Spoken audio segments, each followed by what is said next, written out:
যারা অন্যকে ক্ষমা করে দেয় এদের রাতের ঘুম ভালো হয়।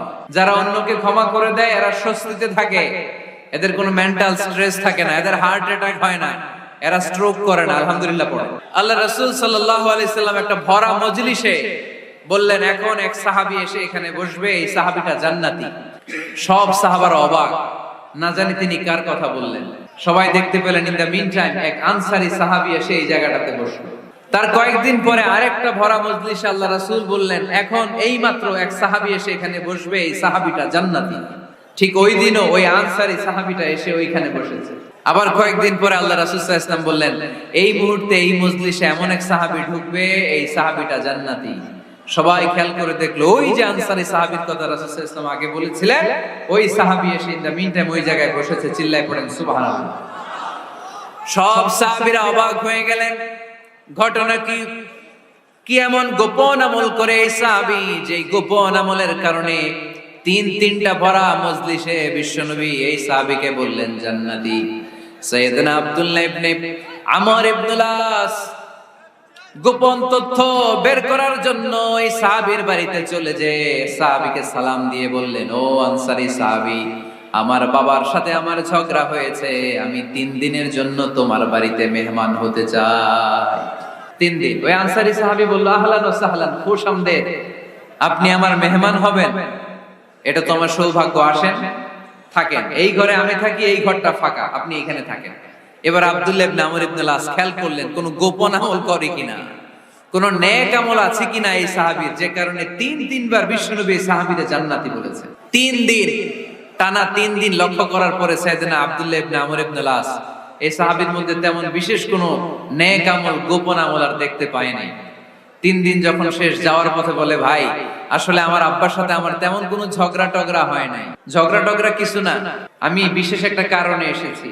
3 বার বিশ্বনবী তোমাকে জান্নাতি বলে ঘোষণা করেছে, আমি দেখার জন্য এসেছি যে তুমি কি আমল করো, কিন্তু আমি তো বিশেষ কোনো আমল দেখলাম না। নামাজের সময় নামাজ পড়ো, তাহাজ্জুদের সময় তাহাজ্জুদ পড়ো, কোরআন তেলাওয়াতের সময় কোরআন তেলাওয়াত করো, আমি যা ইবাদত করি তাই তো করো, বরং আমার চেয়ে কম করো। কি এমন তোমার আমল যে আমলের কারণে বিশ্বনবী তোমারে জান্নাতি বলেছে? সাহাবী ডেকে বলে, আব্দুল্লাহ, আমার জীবনে বিশেষ কোনো আমল নাই, এমন কোন আমল আমি আমার জীবনে করি নাই যে আমলের কারণে বিশ্বনবী আমারে জান্নাতি বলে ঘোষণা দিতে পারে। তবে হ্যাঁ, এমন একটি আমল আছে, প্রতি রাতে ওই আমলটা করে আমি বিছানায় ঘুমাতে যাই। প্রতি রাতে এশার নামাজের পরে আমি যখন আমার বিছানায় ঘুমাতে যাই, আমি আমার অন্তরে কারো ব্যাপারে কোনো ঘৃণা, কোনো ক্ষোভ আমার অন্তরে পুষে রাখি না। সুবহানাল্লাহ পড়ে। কোনো ক্ষোভ, কোনো ঘৃণা, কোনো হিংসা, কারো ব্যাপারে অহংকার, জেলাসি, এগুলো অন্তরে নিয়ে আমি ঘুমাই না। আমি যখন ঘুমাতে যাই, আমি সবাইরে ক্ষমা করে দিয়ে, মাফ করে দিয়ে ঘুমাতে চলে যাই। হয়তো এই আমলটা আল্লাহ তাআলার কাছে অত্যন্ত প্রিয় হতে পারে, এই কারণেই হয়তো বিশ্বনবী আমাকে জান্নাতি বলে ঘোষণা করেছে। চিল্লায় পড়তে হবে আল্লাহু আকবার। এজন্য রাতের বেলায় যখন বিছানায় যান, সব ভুলে যান।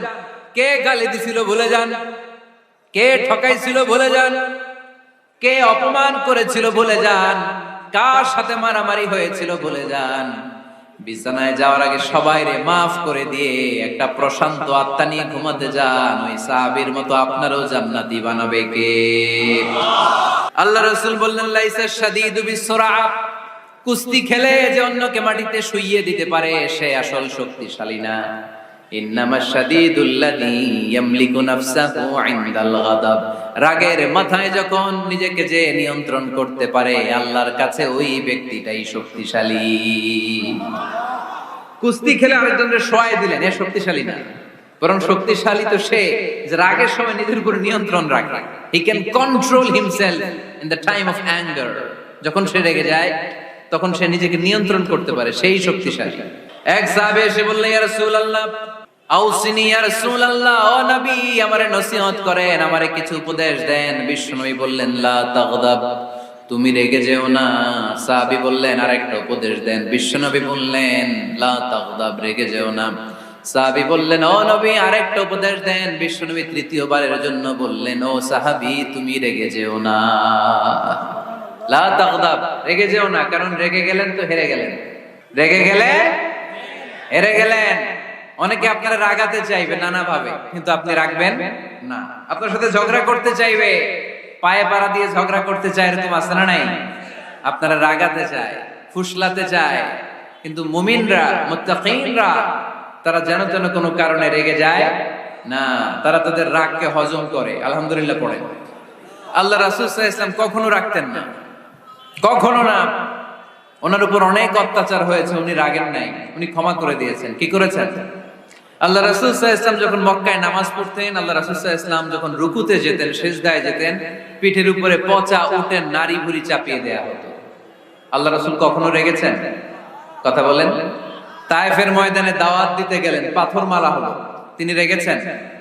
বাড়ি থেকে বের করে দেয়া হলো, বাধ্য হয়ে মক্কা থেকে মদিনায় হিজরতে গেলেন, মক্কার দিকে তাকিয়ে তাকিয়ে চোখের পানি ছাড়লেন আর বললেন, মক্কা তু আহাব্বুল বিলাদ ইলাইয়া, আমার কাছে সবচেয়ে প্রিয় শহর মক্কা শহর। লাউলা উখরিজতু লামা খারাজতু, আমার যদি বের করে দেয়া না হতো মক্কা থেকে জীবনে কোনোদিন আমি বের হতাম না। তারপরেও বিশ্বনবী রাগেন নাই। ব্ল্যাক ম্যাজিক করে 6 মাস বিশ্বনবীকে অসুস্থ করে রাখা হয়েছে, তিনি রাগেন নাই।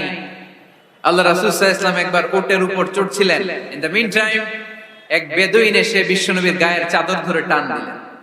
হাদিসের বর্ণনাকারী সাইয়েদনা আনাস রাদিয়াল্লাহু তাআলা উনি বলেন, কুনতু আমশি মা রাসূলিল্লাহ, আমি একবার রাসূল সাল্লাল্লাহু আলাইহি ওয়াসাল্লামের সাথে হাঁটছিলাম, ওয়া আলাইহি বুরদুন নাজরানি গলিদুল হাশিয়া, আর রাসূল সাল্লাল্লাহু আলাইহি ওয়াসাল্লামের গায়ে ছিল চাদর।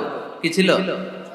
আপনারা আজকে চাদর গায়ে দিয়ে আসছেন? কেউ আসছেন? অনেকে। এই যে আমরা চাদর গায়ে দেই, আমাদের চাদরের এই পাশে মাঝে মাঝে কিছু ডিজাইন করা থাকে না? নাজরান দেশ থেকে নিয়ে আসা বিশ্বনবীর ওই চাদরের এইখানে খসখসে ডিজাইন ছিল। তো আল্লাহ রাসূল যখন চাদর গায়ে দেয়া, ওই বেদুইন যখন চাদর টান দিয়েছে, ওই খসখসে ডিজাইন আল্লাহ রাসূল সাল্লাল্লাহু আলাইহি ওয়াসাল্লামের ঘাড়ের চামড়া ছিঁড়ে ফেলেছে। আসছিল ভিক্ষা করতে, বেদুইন আসছে কি করতে? ভিক্ষা চাওয়ার স্টাইল দেখেন, ভিক্ষা চাওয়ার স্টাইল দেখছেন? আল্লাহ রাসূল সাল্লাল্লাহু আলাইহি ওয়াসাল্লামের চাদর ধরে এমন টান মেরেছে, ওই খসখসে চাদরের দাগ বিষ্ণু সাল্লাল্লাহু আলাইহি ওয়াসাল্লাম ঘাড়ের মধ্যে বসে ঘাড়ের চামড়া ছিঁড়ে গিয়েছে। বিষ্ণু প্রচন্ড ব্যথা পেয়েছেন, কিন্তু কিছুই বলেন নাই। ফালতাফাতা ইলাইহি রাসূলুল্লাহ, আল্লাহ রাসূল তার দিকে তাকালেন, তাকিয়ে সুম্মা দাহিক, ছোট্ট একটা মুচকি হাসি দিলেন। মুচকি হাসি দিলেন, ভিক্ষা করতে আসছে, চাদর ধরে টান মেরা ঘাড়ের চামড়া ছিঁড়ে ফেলছে, আর বলতে শুরু করছে, ইয়া মুহাম্মদ মুরলি মিন মালিল্লাহ, আল্লাহর যে সম্পদ আছে বাইতুল মালের সম্পদ থেকে আমার কিছু দাও, আমার কিছু নাই। আল্লাহ রাসূল সাল্লাল্লাহু আলাইহি ওয়াসাল্লাম ফাদাহিক, একটা মুচকি হাসি দিলেন, দিয়ে সে যা চেয়েছে তার হাতে সেটা উঠিয়ে দিলেন। চিল্লায় পড়েন সুবহান। তার মানে আমার নবী সহজে রাখতেন না। ওনার গায়ের উপর, দেহের উপর অত্যাচার করা হলে বিষ্ণু সাল্লাল্লাহু আলাইহি ওয়াসাল্লাম কখনো রাগেন নাই। মারা হয়েছে, পাথর মেরে রক্তাক্ত করা হয়েছে, পিটানো হয়েছে, আল্লাহ রাসূল সাল্লাল্লাহু আলাইহি ওয়াসাল্লাম কখনো রাগেন নাই। তবে আল্লাহর জমিনে আল্লাহর বিধান লঙ্ঘিত হওয়া মাত্রই বিষ্ণু সাল্লাল্লাহু আলাইহি ওয়াসাল্লাম রেগে যেতেন। পড়েন আল্লাহু আকবার। আল্লাহর বিধান লঙ্ঘিত হতে দিতেন না। যেই লোকটা নামাজ পড়া অবস্থায় উটের পচা নাড়ি ভুঁড়ি চাপিয়ে দিলে রাগেন না, যাকে পাথর মারা হলে রাগেন না, চাদর ধরে টেনে গায়ের চামড়া ছিঁড়ে ফেললে রাগেন না, ওই ব্যক্তিটা আল্লাহর জমিনে আল্লাহর আইনের বিরুদ্ধে কথা বললে রেগে যেতেন। নিজেকে আক্রমণ করা হলে রাখতেন না, কিন্তু আল্লাহর জমিনে আল্লাহর বিধান লঙ্ঘিত হলে আল্লাহ রাসূল রেগে যেতেন। মদিনাতে এক মেয়ে চুরিতে ধরা পড়ল। চুরি করলে কি করতে হয়? আস-সারিকু ওয়াস-সারিকাতু ফাকতাউ আইদিয়াহুমা। বাংলাদেশে হাত কাটে কি না? বিধান হচ্ছে হাত কেটে দাও। If anyone steal something precious, the government, the authority should cut down his right hand. আইনটা কার? বাংলাদেশে এরকম চোর আছে না নাই? দেশের টাকা পাচার করে আছে না নাই? হাজার হাজার টাকা কুচি কুচি করে বগুড়ার এক পানির মধ্যে, খালের মধ্যে দেখলাম। আহা, জনগণ খেতে পায় না, আর মানুষ টাকা কুচি করে জঙ্গলে ফেলে দিয়ে আসে। এগুলো কত বড় টাকা! একটা চোর, ওকে ধরে যদি হাত কেটে টেলিভিশনে প্রচার করে দেয়া হতো, 17 কোটি মানুষ যদি দেখতো, এদেশে আর চোর খুঁজে পাওয়া যেত না। বনু মখজুমিয়া গোত্রের এক নারী চুরিতে ধরা পড়ল। সাহাবীরা যে বলে, ইয়া রাসূলুল্লাহ, অনেক বংশীয় মেয়ে, আপনি হাত কেটে দিয়েন না, মাফ করে দেন। কি করেন? আল্লাহ রাসূল সাল্লাল্লাহু আলাইহি ওয়াসাল্লামের চেহারাটা আগুনের গোলার মতো লাল হয়ে গেল, রেগে গেলেন। আল্লাহ রাসূল বললেন, এত বড় সাহস পেলে কোত্থেকে? এটা আল্লাহর আইন। চিল্লায় বলো, কার আইন? লাউ কানাত ফাতিমা বিনতি মুহাম্মদ সারাকাত, লাকাতা মুহাম্মাদুন ইয়াদাহা, আরে বানু মাখজুমিয়া গোত্রের মেয়ে তো দূরের কথা, আমার কলিজার টুকরা ফাতেমাও যদি চুরিতে ধরা পড়তো, আমি ফাতেমার ডান হাত কেটে দিতে 1 সেকেন্ডও দেরি করতাম না। কারণ বিধানটা কার? এত মাইট দেয়া হলো বিশ্বনবীকে, এত অত্যাচার করা হলো, তিনি রেগে যেতেন না। কিন্তু আল্লাহর জমিনে আল্লাহর বিধান লঙ্ঘিত হলে তিনি রেগে যেতেন, ঠিক কিনা? রাগ এটা ভয়ঙ্কর। অনেকে রাগ করতে করতে যে স্ট্রোক করে ফেলে, আছে না? হার্ট অ্যাটাক করে ফেলে। অনেকে রাগের মাথায় মারাও যায়, আছে না নাই? এটা ভয়ঙ্কর। এর আছে অনেক শারীরিক, মানসিক অনেক প্রভাব, অনেক ক্ষতিকর প্রভাব আছে এই রাগ। রাগটা অনেকটা ঝড়ের মতো। কিসের মতো? ঝড় যেমনি একদিক থেকে এসে সব ভেঙে চুরে তছনছ করে লন্ড ভন্ড করে দিয়ে আরেক দিকে সাঁ করে চলে যায়, রাগও তেমন একদিক দিয়ে আসে সব শেষ করে দিয়ে আরেক দিকে চলে যায়, ঠিক কিনা? এর আগের মাথায় পৃথিবীতে কত খুন খারাপি ঘটেছে। বাবা ছেলের মধ্যে জমি জমা নিয়ে হয় না অনেক সময়? বাবা কয় এই জমি তুই পাবি না, পোলায় কয় আমার এই দিবা তুমি। বাপে কয় না দিমু না, পোলায় কয় দিবা। বাপে কয় তোরে তেজ্য পুত্র করে দিলাম, পোলায় কয় তোমার মাথায় আমি কোপ মাইরা দিলাম। আছে না? লেগে গেল, মারাত্মক ঝগড়া। হাজবেন্ড ওয়াইফের মধ্যে এগুলো আর হয় না, তাই না? রাগারাগি, খবরদার, এগুলোকে বাড়তে দেয়া যাবে না। শয়তান খালি গুতায়। শয়তান চায় কি করে ফ্যামিলিকে ব্রেক ডাউন করা যায়। শয়তান একটা আরশের উপর বসে, অন্য শয়তানরা এসে বলে আমি ওজনে কম দেওয়াইছি, কারে কিছুই করছ নাই। আরেকজন এসে বলে আমি সুদ খাওয়ানোর ব্যবস্থা করে দিয়ে আসছি, কারে এটা কিছুই না। আরেকজন এসে বলে মাদ্রাসায় যাচ্ছিল আমি সরাই দিছি, কারে এটা কিছুই না। আরেক শয়তান এসে বলে আমি স্বামী স্ত্রীর মধ্যে বিচ্ছেদ ঘটাই দিছি। ইবলিশ শয়তান তখন এটারে নিয়ে নাচতে শুরু করে দেয়। এজন্য স্বামী স্ত্রীর মধ্যে ঝগড়া আছে না নাই? হাজবেন্ড বলে একটা, ওয়াইফ বলে আরেকটা, আছে না নাই? হাজবেন্ড বলে তুমি যাইবা না, এই বিয়ার দাওয়াতে যাইবা না, ও আমারে অপমান করছিল। বউ কয় আমি যামু, আমার বান্ধবীর বিয়া, তোমার কি? আছে না নাই? হাজবেন্ড কয় না যাবি না, বউ কয় যামু, গেলে তোর খবর আছে। বউ কয় কি করবা? কয় তালাক দিয়ে দিলাম। ছোট্ট ঝগড়া থেকে মাথা গরম করে রাগের মাথায় তালাক দিয়ে ফেলে। এজন্যই রাগ ভয়ঙ্কর। এর রাগের কারণে বন্ধু বন্ধুর সম্পর্ক নষ্ট হয়, হাজবেন্ড ওয়াইফের মধ্যে ডিভোর্স হয়ে যায়, বাবা ছেলের মধ্যে সম্পর্ক ছিন্ন হয়ে যায়। এটা ঝড়ের মতো। এজন্য মুমিনরা চাইলেই চট করে রেগে যেতে পারে। এজন্য রাগ নিয়ন্ত্রণের দরকার আছে না নাই? والذين ينفقون أموالهم في سبيل الذين ينفقون في السراء والضراء والكاظمين الغيظ والعافين عن الناس। মুমিন বান্দার মুত্তাকিদের প্রথম গুণ দান করে, মুত্তাকিদের দ্বিতীয় গুণ তারা রাগকে হজম করে। সুবহানাল্লাহ পড়ে।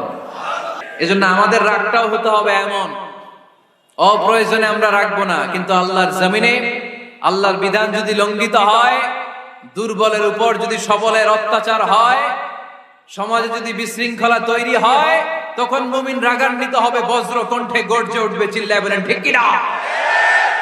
এছাড়া মুমিন রাগকে নিয়ন্ত্রণ করে। এটা মুত্তাকিদের বৈশিষ্ট্য। আল্লাযীনা ইউনফিকুনা ফিস সাররাই ওয়াদ দাররা। মুত্তাকিনদের প্রথম গুণ তারা দান করে। 2 নাম্বার গুণ রাগকে হজম করে। রাগকে হজম করতে রাজি আছেন সবাই? আজকে থেকে রাগটার একটু কমানো যাবে, থামানো যাবে তো? আল্লাহ তুমি কবুল করো, পড়ি আমিন। আল্লাহ রাসূল সাল্লাল্লাহু আলাইহি ওয়াসাল্লাম রাগ কমানোর কিছু পদ্ধতি আমাদেরকে শিখিয়েছে। 2 সাহাবী ঝগড়া লাগলো, কথার পিঠে কথা, কথার নাম লতা। ঝগড়া করতে করতে এক সাহাবী রেগে মেগে আগুন। আল্লাহ রাসূল দেখতে লাগলেন আর বললেন ইন্নী লা আ'লামু কালিমা লাউ ক্বালাহা লা যাহাবা যা আনহু। নিশ্চয়ই আমি এমন এক বাক্য জানি, এই বাক্যটা যদি এই সাহাবী পড়ে তাহলে তার রাগ মুহূর্তের মধ্যে ঠান্ডা হয়ে যাবে।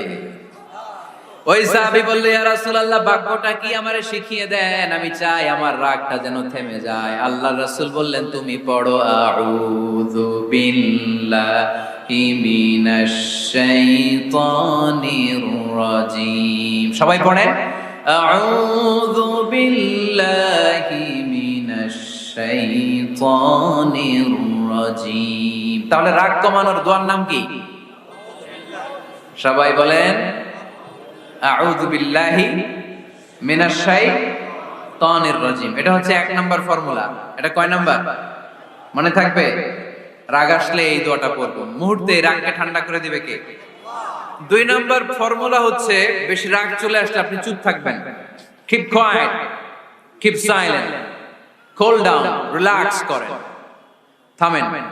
অশ্রাব্য ভাষায় গালিগালাজ করবেন না। অনেকে রেগে গেলে গড় গড় করে কি যেন বলে, গালিগালাজ করে, 14 গোষ্ঠী উদ্ধার করে স্যার, আছে না নাই? না, এই গালিগালাজ যখন কন্টিনিউ করবেন আর বাড়তে থাকবে আপনার রাগ। আপনি একটু থামেন, stop, relax and keep quiet. ইদা গাদিবা আহাদুকুম ফালিয়াসকুত, বলেছেন মুহাম্মদ সাল্লাল্লাহু আলাইহি ওয়াসাল্লাম, তোমাদের কেউ যখন রেগে যায়, সে যদি রাগ থামাতে চায় সেজন্য চুপ থাকে। প্রথমে রাগ আসলে আউযুবিল্লাহ পড়বো, 2 নম্বরে চুপ থাকবো, 3 নম্বরে বিষ্ণু ইসা ইসলাম বললেন তোমার কার্যক্রম কমিয়ে দাও, লোয়ার ইউর অ্যাকশন, অ্যাকশন কমাও, ডাইরেক্ট অ্যাকশনে যাও না। আমরা কি করি? রাগ আসলে ডাইরেক্ট অ্যাকশন, 1 তালাক, 2 তালাক, 3 তালাক, 22 তালাক, 100 তালাক, শাশুড়ির সুদা তালাক দিয়া আছে না নাই? কয় তোর মারে তালাক, তোর 14 গোষ্ঠী তালাক, বিয়ে করছে একটা তালাক দিয়ে 14 গোষ্ঠী দিয়ে, এরকম ডাকাইতে আছে না নাই? আলহামদুলিল্লাহ কিশোরগঞ্জে এগুলা নাই। ওমরে ফারুক যখন খলিফা রাদিয়াল্লাহু তাআলা আনহু, এক লোক তার স্ত্রীকে 100 তালাক দিয়েছে। কয় তালাক? স্ত্রী এসে ওমরে ফারুককে বললেন, ইয়া আমিরাল মুমিনিন, বিচার করেন। কি বিচার? আমার স্বামী তো আমার 100 তালাক দিয়েছে। কয় তালাক? ওমরে ফারুক বললেন, তোমার স্বামীকে ডেকে আনো। ডেকে আনা হলো। বলল, ঘটনা কি? তালাক দিবা 3টা, 100টা দিলা কেন? কয় রাগ হয়েছিল অনেক, মেজাজ গরম হয়ে গেছিল। ওমরে ফারুক বললেন, চাই আর তালাক মিন শিআরিল্লাহ, তালাক হচ্ছে আল্লাহর শিয়ার, এটা কোরআনের আইন, এটা নিয়ে ফাইজলামি করলি কেন? এদিকে আয়, বিচার করি। জামাই বউরে বসায় তিনি বিচার করে দিলেন, 3 তালাকে তোর বউ তালাক, বাকি 97 তালাক তোর পিঠের উপর পড়বে। কই পড়বে? এবার জল্লাদ নিয়ে আসা হলো, চাবুক নিয়া, ওয়াহিদ, ইসনাইন, তালাতা, আরবা, খামসা, এক একটা চাবুক মারে আর সিল্লান মেরা ওটা স্বামী, কয় সব তালাক তোর পিঠের উপরে দিলাম। এরকম বিচার যদি ওমরে ফারুকের মতো বাংলার জমিনে থাকতো, একটা বদমাইশ খুঁজে পাওয়া যেত? লোয়ার ইউর অ্যাকশন, রেগে গেলে অ্যাকশন কমান, ডাইরেক্ট অ্যাকশন মেরেন না। কি করবেন? কার্যক্রম কমিয়ে দেন। আল্লাহ রাসূল সাল্লাল্লাহু আলাইহি ওয়াসাল্লাম বললেন, ইযা গাদিবা আহাদুকুম ওয়া হুয়া কায়েম, দাঁড়িয়ে থাকা অবস্থায় যদি কেউ রেগে যায়, ফালিয়াজলিস, সেজন্য বসে যায়। ফাইন যাহাবা আনহুল গাদাবু ওয়া ইল্লা ফালিয়াত্তাজি, বসে যাওয়ার পরেও যদি তার রাগ কমে না যায়, সেজন্য শুয়ে যায়। সুবহানাল্লাহ পড়েন। দাঁড়িয়ে থাকা অবস্থায় রাগ আসলে কি করবেন? বসা অবস্থায় রাগ আসলে, শোয়া অবস্থায় রাগ আসলে ঘুমায় যাবেন। অনেক ভালো মানুষ এই এলাকার লোকেরা। শোয়া অবস্থায় রাগ আসলে চোখ বন্ধ করে ঘুমায় যাবেন, এরপর সুন্দর সুন্দর স্বপ্ন দেখতে শুরু করবেন। রাগ আর নাই। কত সুন্দর ফিলোসোফার ছিল বিষ্ণু ইসা ইসলাম। এই কথাগুলোর দাম কত জানেন? ওজন কত জানেন? কিভাবে আমাদেরকে তিনি সভ্য বানাতে চেষ্টা করেছেন, কিভাবে আমাদেরকে সুখী সমৃদ্ধ মানুষ বানাতে চেষ্টা করেছেন। দাঁড়িয়ে থাকলে যদি রেগে যাও, বসে পড়ো, বসে গেলেও যদি রেগে যাও, শুয়ে পড়ো। সুবহানাল্লাহ পড়েন।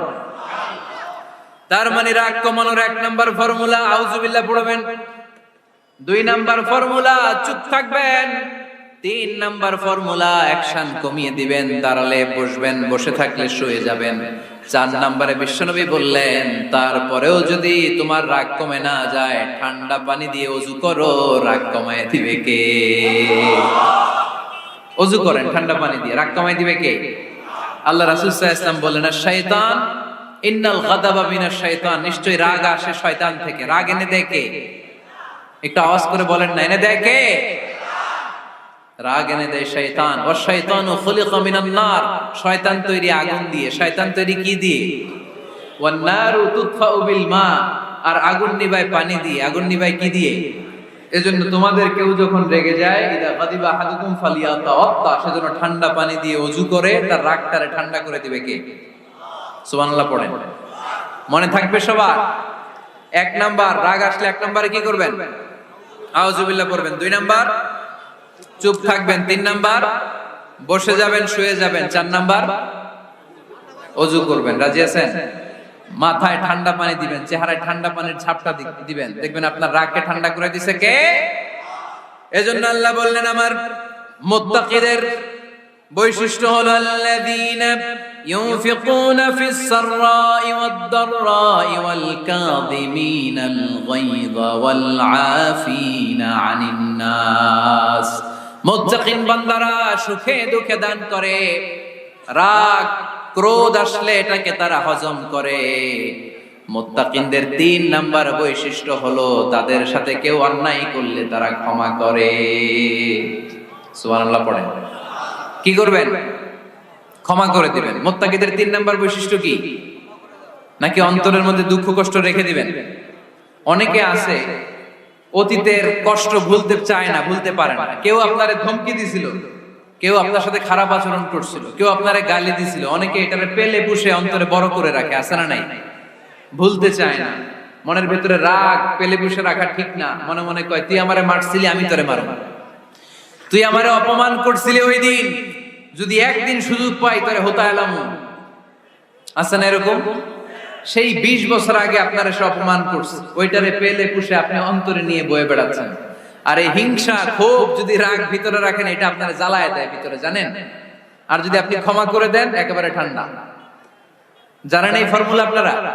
এজন্য রাগ ক্ষোভ হিংসা কখনো অন্তরে পুষে রাখতে নাই। মা যাদাল্লাহু আবদান বিআফওয়িন ইল্লা ইহসান। কোন বান্দা যদি তার অন্য কোন ভাইকে ক্ষমা করে দেয়, আল্লাহ তাআলা ওই ক্ষমাকারীর সম্মান আর মর্যাদাকে বাড়িয়ে দেয়। আল্লাহ তাআলা নিজে ক্ষমাশীল, তিনি ক্ষমা করাকে পছন্দ করেন। তাই আমাদের বেশি বেশি ক্ষমা করা দরকার। এজন্য এখন কেউ যদি আপনার সাথে খারাপ আচরণ করে, আপনার উপর জুলুম করে, অন্যায় করে, কি করবেন? মাফ করে দিবেন। মাফ করতে রাজি আছেন তো? আচ্ছা, সবাই বুঝে শুনে উত্তর দেন।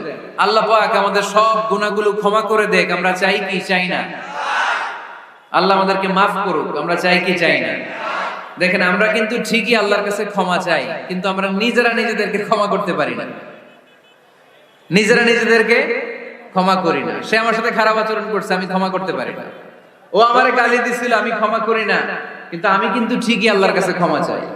মনে রাখবেন কিশোরগঞ্জের ভাইয়েরা, আল্লাহর কাছ থেকে ক্ষমা পেতে হলে আগে ক্ষমা করতে হবে।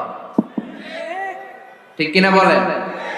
আল্লাহর কাছ থেকে ক্ষমা পেতে হলে আগে কি করতে হবে? ক্ষমা করে দিতে হবে।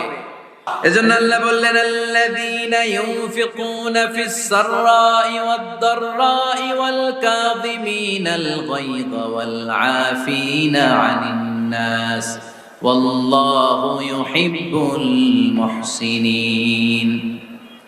আমার মুত্তাকি বান্দারা সব সময় দান করে, আমার মুত্তাকি বান্দারা রাগকে নিয়ন্ত্রণ করে, আমার মুত্তাকি বান্দারা অন্যের ব্যাপারে অন্তরে হিংসা বিদ্বেষ পুষে রাখে না, আমার মুত্তাকি বান্দারা সবাইকে ক্ষমা করে দেয়। আল্লাযীনা ইযা ফাআলু ফাহিশাতান আও যালামু আনফুসাহুম যাকারুল্লাহা ফাস্তাগফিরু লিযুনুবিহিম।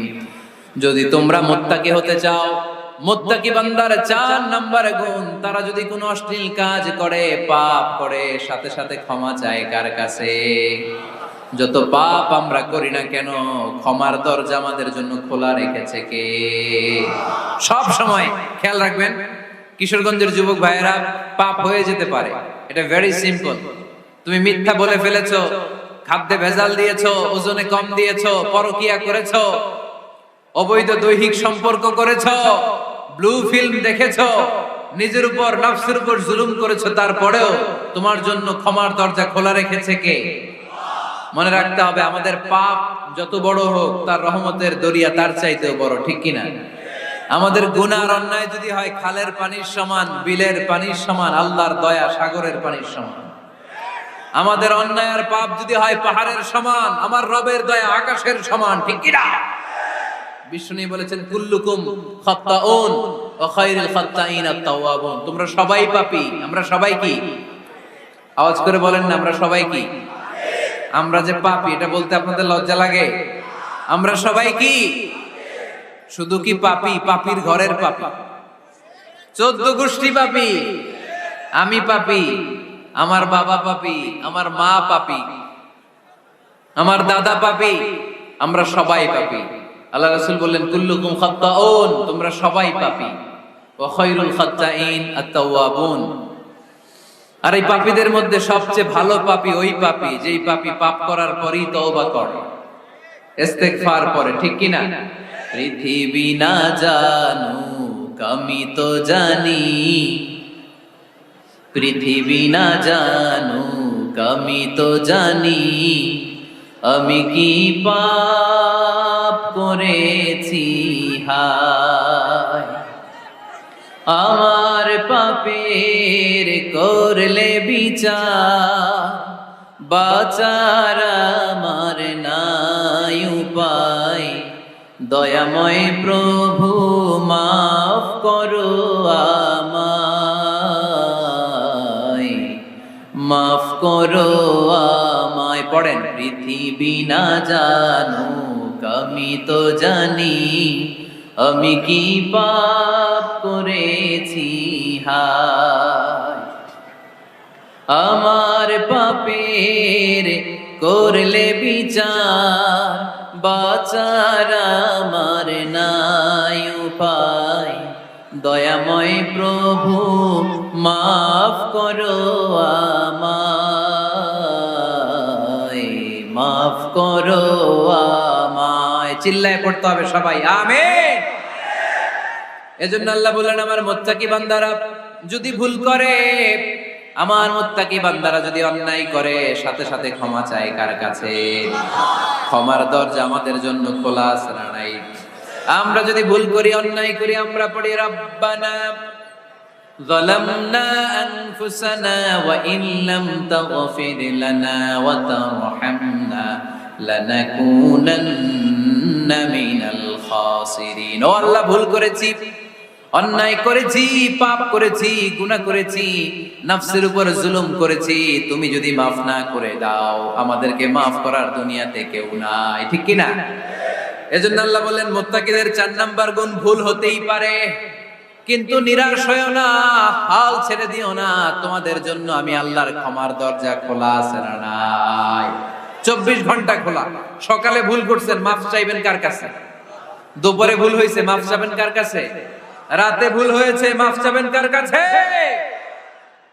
কারণ মুমিন বান্দারা জানে, ওমাইয়া গফিরুয যুনুবা ইল্লাল্লাহ।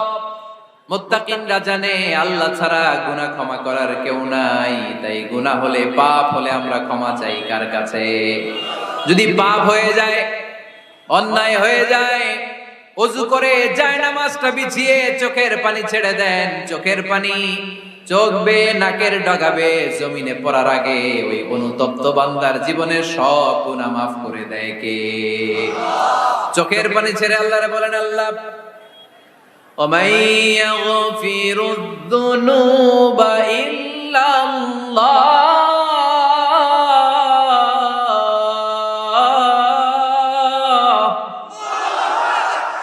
ومن يغفر الذنوب إلا الله। আল্লাহ ছাড়া গুনাহ ক্ষমা করার আর কোন দ্বিতীয় মাবুদ আমাদের আর আছে নাকি?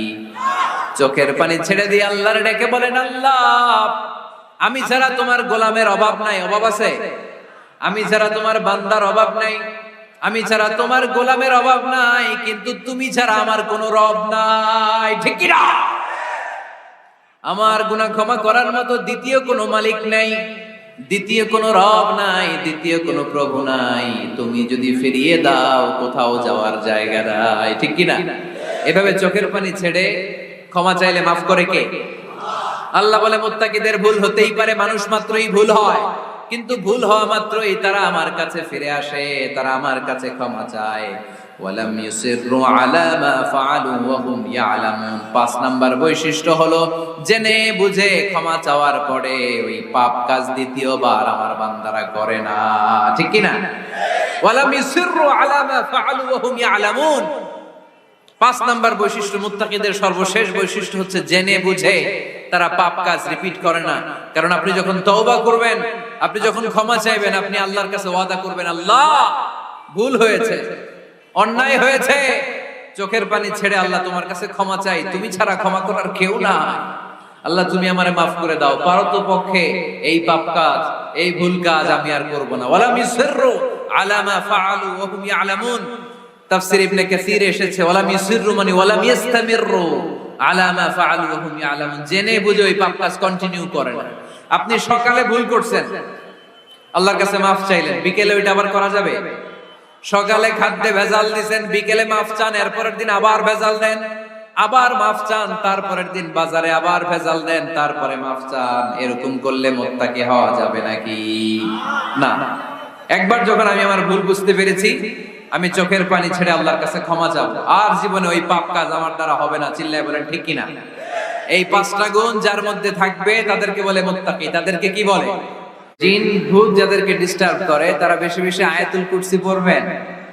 আল্লাহ রাসূল সাল্লাল্লাহু আলাইহি ওয়াসাল্লাম বলেছেন, সূরাতুল ইখলাস, সূরাতুল ফালাক, সূরাতুন নাস, এই 3টা পড়ে ফিস সাবাহি ওয়াল মাসা, সকাল সন্ধ্যা, ওয়া ইনদামা ইয়াযহাব ইলা ফিরাশি, আর যখন বিছানায় তিনি ঘুমাতে যেতেন, এই 3 কুল পড়ে আল্লাহ রাসূল সাল্লাল্লাহু আলাইহি ওয়াসাল্লাম হাতে ফু দিতেন।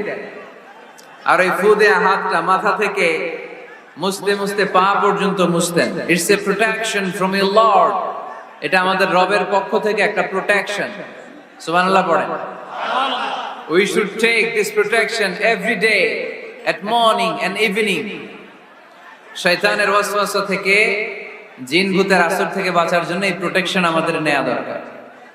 আমাদের আদরের কচি কাঁচা সোনামণিরা যারা আছে তাদেরকেও, বাচ্চাদেরকেও জিন ভূত ডিস্টার্ব করে কি করে না? করে। আমরা তাদেরকেও এগুলো শিখাই দিব। এগুলোকে বলে রুকিয়া আল ইসলামিয়া, ইসলামী রুকিয়া। এই ঝাড়ফুঁক করা সুন্নাহ। আল্লাহ রাসূল সাল্লাল্লাহু আলাইহি ওয়াসাল্লাম নিজেও ঝাড়ফুঁক করতেন। একবার সেজদারত অবস্থায় আল্লাহ রাসূল সাল্লাল্লাহু আলাইহি ওয়াসাল্লামের হাতে একটা বিচ্ছু পোকা কামড় দিল। তিনি খুব ব্যথা পেলেন।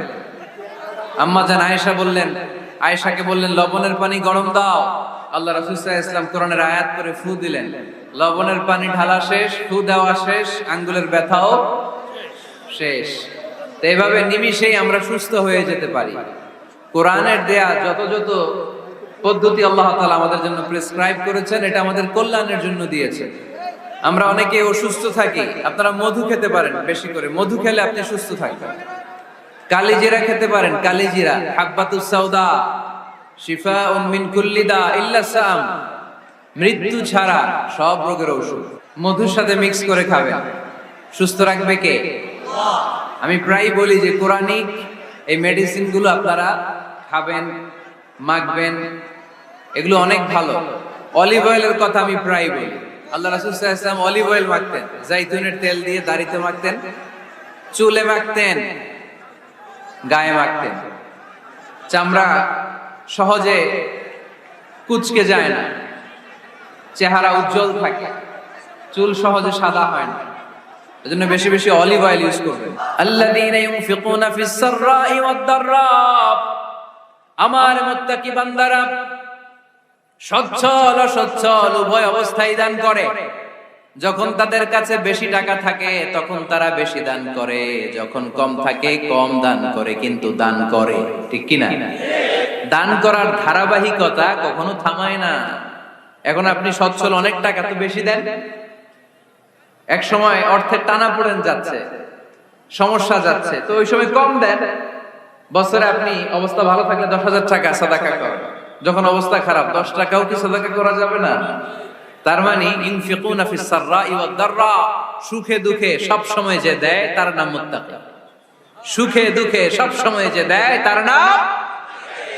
মদিনার সমাজে, মদিনার সাহাবীদের মধ্যে সবচেয়ে গরীব সাহাবী ছিলেন সাইয়েদনা বেলাল রাদিয়াল্লাহু তাআলা আনহু। নিজের লজ্জাস্থান ঢাকার কাপড়টা ছাড়া তার কাছে দ্বিতীয় কোনো কাপড় ছিল না।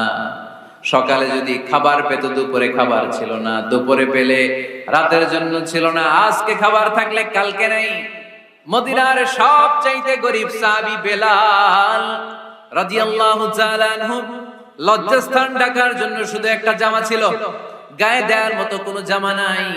এই সাহাবীর মতো গরীব কোন সাহাবী মদিনার জমিনে নাই। এই বেলাল রাদিয়াল্লাহু তাআলা আনহুকে বিশ্বনবী ডেকে বললেন, ইয়া বেলাল আনফিক ইয়া বেলাল লা তাখশা মিন যিল আরশি ইকলালা।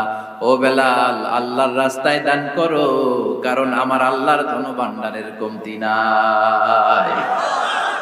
সাইয়েদনা বেলাল রাদিয়াল্লাহু তাআলা আনহু সবচেয়ে গরীব। শুনতেছেন? বুঝতেছেন? সবচেয়ে গরীব। ডাউন পার্টটা ঢাকার মতো একটা গার্মেন্ট ছিল, একটা কাপড়, এটা পেঁচায় আসতো, নামাজ পড়তো। গায়ে রাখার মতো কোনো জামা নাই, আর খাবার দাবার টাকা পয়সা বলতে নাই। ওই সাহাবীর বিষ্ণু ইসলাম বললেন আনফিক বেলাল, বেলাল তুমিও দান করো, তুমিও দাও, দানের হাতকে প্রশস্ত করে দাও। আনফিক ইয়া ইবনা আদম উনফিক আলাই, এ বনি আদম দাও, দিলে আমি তোমারে দেব। যারা দান করে বেশি তাদেরকে দেয় কে? দিলেই আসবে, না দিলে আসে না। আপনি দেন, দেখবেন আসতে শুরু করছে। এটাই সিস্টেম, দিলে কমে না, না দিলে কমে। সুবহানাল্লাহ পড়ে। উদাহরণ হিসেবে বোঝেন, আপনার হাতে 5 কেজি ওজনের একটা জিনিস দেয়া হলো, আপনি এটারে ধরে রাখছেন। এটারে ধরে রাখলে আর কিছু নিতে পারবেন? এটারে দিয়ে দিলেই না আরেকটা ধরতে পারবেন, ঠিক কি না? 5 কেজির এটা হুজুরে দিয়ে দিলাম, এরপরে কেউ আমার 20 কেজি দিলে ওইটা ধরবো, ওইটা আবার আরেকজনকে দিব, এরপরে আরেকজন 30 কেজি দিলে ওইটারে ধরবো। কথা বলেন, কথা বলেন, কথা বলেন। এজন্য আল্লাহ বললেন ইনফিকুনা ফিস সাররাই ওয়াদ দাররা, আমার মুত্তাকি বান্দার প্রথম গুণ, তারা সুখে দুঃখে সব সময় দান করে, দানের ধারাবাহিকতা সব সময় অব্যাহত রাখে। যারা সুখে দুঃখে সচ্ছল অসচ্ছল সব অবস্থায় দান করে, তাদের নাম হলো মুত্তাকি। মুত্তাকিদের প্রথম বৈশিষ্ট্য দান করে। আপনারা দান করেন তো? কিশোরগঞ্জের ভাইয়েরা সবাই করেন? করেন তো? Take it as a reminder. আজকের এই আলোচনাটা একটা রিমাইন্ডার হিসেবে নেন, যাদের দান করতে একটু সমস্যা, মনে থাকে না, অলসতা বা একটু কিপটামির মনোভাব আছে, এই কিপটামি কৃপণতা ভুলে যা, দেন। দেন না একটু, আপনারা দিবে কে? বিশ্বাস হয়? দিলে বাড়ে, দিলে না দিলে কমে, কারণ আপনি দিলে আপনারে দিবে কে? তবে গোপন অবস্থায় দেওয়াটা উত্তম। প্রকাশ্য দান করলে আল্লাহ কবুল করেন, ওইটাতেও সওয়াব আছে, কিন্তু গোপনে দান করলে বেশি খুশি হয় কে? গোপনে দান করলে আল্লাহর রাগ ক্রোধ কমে যায়। আপনার কোনো পাপের কারণে আল্লাহ যদি আপনার উপর রেগে থাকে, আপনি গোপনে কিছু দান করে দেন, ওই রাগটা মুহূর্তেই ঠান্ডা হয়ে যাবে। 7 শ্রেণীর ব্যক্তিকে আল্লাহ তাআলা আরশের নিচে ছায়া দিবে কিয়ামতের দিন, যেদিন আকাশের সূর্যটা মাথার কাছে চলে আসবে, জমিনটা তামার জমিন হয়ে যাবে, তৃষ্ণায় মানুষের জিহ্বা বের হয়ে কুকুরের মতো নাভির সামনে ঝুলতে থাকবে। সূর্যের প্রচন্ড কিরণ আর তাপে মাথার মগজগুলো গলে গলে নাকের ছিদ্র আর কানের ছিদ্র দিয়ে ভাতের মাড়ের মতো টপ টপ করে বেয়ে বেয়ে পড়বে। আল্লাহর আরশের ছায়া ছাড়া সেদিন আর কোনো ছায়া থাকবে না। বিষ্ণু বললেন 7 শ্রেণীর ব্যক্তিকে আল্লাহ তাআলা সেদিন আরশের নিচে ছায়া দিবে। তার মধ্যে থেকে 1 শ্রেণীর ব্যক্তি, কিশোরগঞ্জের ভাইয়েরা খেয়াল করে শুনেন, তার মধ্যে 1 শ্রেণীর ব্যক্তি হচ্ছে রাজুলুন তাসাদ্দাকা বিসাদাকা ফাআখফাহা। 1 শ্রেণীর ব্যক্তি হচ্ছে ওই ব্যক্তি যে গোপনে আল্লাহর জন্য দান করে। আচ্ছা, লা তা'লামু শিমালুহু মা তুনফিকু ইয়ামিনু, এমন গোপনে এসে আল্লাহর রাস্তায় দান করে দেয়, তার ডান হাত কি দান করেছে বাম হাত টের পায় না। ডান হাত কি দিল, বাম হাত দেখে না। অন্য মানুষ জানা তো দূরের কথা, এই গোপন দান আমার আল্লাহর কাছে খুব প্রিয়। এজন্য একটু দান করার অভ্যেস করেন, অল্প করে করেন। আজকে যে এই 5 টাকা দান করে দেন মসজিদে, 2 টাকার নোট থাকলে দান করে দেন, 1 টাকার পয়সা থাকলে দান করে দেন। দান করতেই হবে, কারণ মুত্তাকি হতে চাইলে এই দানের ধারাবাহিকতা কন্টিনিউয়াসলি এটা রাখতে হয়, এটা থামানো যায় না। সময় ভালো বেশি দিলাম, সময় খারাপ কম দিলাম, কিন্তু দিতে হবে। রাজি আছেন? আল্লাকা সিররুন ইনদাল্লাহ বাইনাকা আনতা ওয়া বাইনাল্লাহ, আল্লাকা সাদাকাতুন তাখফা লা ইয়ালামুহা ইল্লাল্লাহ, আল্লাকা সিররুন ইনদাল্লাহ বাইনাকা আনতা ওয়া বাইনাল্লাহ, আল্লাকা সাদাকাতুন তাখফা লা ইয়ালামুহা ইল্লাল্লাহ। সুবহানাল্লাহ। আল্লাকা সিররুন ইনদাল্লাহ, তোমার আর তোমার আল্লাহর মাঝে কোনো গোপন আমল আছে নাকি যেটা আল্লাহ ছাড়া কেউ জানে না? জীবনে আমাদের প্রত্যেকের এমন কিছু গোপন আমল, ইবাদত আর দান সদকা করা দরকার যেটা দুনিয়ার কেউ জানে না, জানে আমার রব আর জানি আমি। এরকম দান থাকার দরকার আছে না নাই? তোমার জীবনে এমন কোন গোপন সাদাকা আছে নাকি যেটা আল্লাহ ছাড়া কেউ দেখেনি? এই গোপন সাদাকাটা আল্লাহ খুব পছন্দ করে। এখানে মাদ্রাসা, আজকে আমার ভাই অমুক ভাই দিবেন 2 লক্ষ টাকা, বলেন মারহাবা। এটা উনি আল্লাহর জন্য দিতে পারে, মারহাবার জন্য দিতে পারে, ঠিক কি না? কিন্তু রাতের আধারে রাস্তার পাশ দিয়ে হেঁটে যাচ্ছেন, মসজিদের দান বাক্সটা লেখা, উপরে সাইনবোর্ডে লেখা মুক্ত হস্তে আল্লাহর ঘরের জন্য দান করুন। কেউ নাই, কাক পক্ষী নাই। রাত বাজে 2টা, হঠাৎ করে পকেট থেকে 1000 টাকার বা 100 টাকার কচকচে নোটটা আপনি দান করে দিলেন। ওই দানটা 1 কোটি টাকার দানের চেয়েও বড় দান। কারণ দুনিয়ার কেউ তখন দেখে নাই, দেখেছে কে? কেউ যেটা দেখে না সেটা দেখে কে? কেউ যেটা জানে না সেটা জানে কে? সবার চোখ ফাঁকি দেয়া গেলেও আমার আল্লাহর চোখ ফাঁকি দেয়া যায়? এজন্য দান করতে হবে একজনের খুশির জন্য। তিনি কে? এজন্য রাব্বুল আলামিন বলেন, মাসালুল লাযীনা ইউনফিকুনা আমওয়ালাহুম ফি সাবিলিল্লাহি কামাসালি হাব্বা আমবাতাত সাবআ সানাবিলা ফি কুল্লি সুমবুলাতিন মিআতু হাব্বা ওয়াল্লাহু ইউদাঈফু লিমান ইয়াশা ওয়াল্লাহু ওয়াসিউন আলীম। সুবহানাল্লাহ পড়েন। আল্লাহ বলেন, এই যে তোমরা আমার রাস্তায় দান করো, এটার উপমা একটা চারা বীজের মতো। এই চারা বীজ জমিনে গেড়ে দিলে সেখান থেকে 60টা শীষ গজায়, প্রতিটা শীষ থেকে 100টা করে দানা হয়, প্রতিটা শীষে জন্ম নেয় শত শস্য দানা। সুবহানাল্লাহ। চারা বীজ চিনেন না? মাটিতে ঢুকাই দিলেন, 60টা শীষ গজাল, প্রতিটা শীষে আবার 100টা করে দানা, মোট কটা হইলো? 700টা। এক চারা বীজ থেকে যেমনি 700 দানা গজায়, তেমনি 1 টাকা দান করলে এরকম 700 গুণ সওয়াব আপনার আমলনামায় ঢুকাই দিবে কে?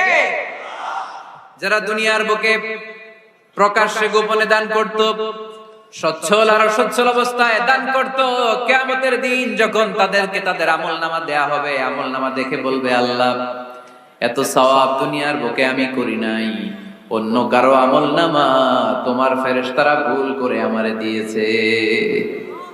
আল্লাহ এত আমলনামা তো আমি করি নাই, এত নেক কাজ কোত্থেকে আসলো? এটা আমার না, তোমার ফেরেশতারা ভুল করে আরেকজনেরটা গছাই দিয়েছে আমার। আল্লাহ বলবে, না, আমার ফেরেশতারা ভুল করে না। সুবহানাল্লাহ পড়েন। ফেরেশতারা কখনো ভুল করতে পারে না, এটা তোমারই আমলনামা। আমার আমলনামা, আমি তো এত সওয়াব করি নাই। আল্লাহ বললেন, তুমি যে ওই আমার খুশির জন্য দান করেছো, ওই ছোট্ট দানটাকে আমি বড় করে তোমার আমলনামায় ঢুকাই দিচ্ছি। আরো আস্তে কোন সুবহানাল্লাহ।